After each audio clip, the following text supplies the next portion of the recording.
Usap-usapan ng mga netizens ang pagiging touchy di umano ni Eman Bacosa kay Jillian Ward. Sa isang video na ibinahagi ng isang netizen na si Pau Kaniyamo, kitang-kita na nakaakbay si Eman sa bandang likod ni Jillian at tila natatagalan pa.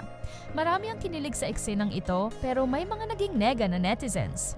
Ito ang sabi ng ilan sa kanila, clingy at malambing lang talaga siya kaya normal lang talaga sa kanya ang pagka-touchy. Yung kamay mo Eman, hahagod ng hagod.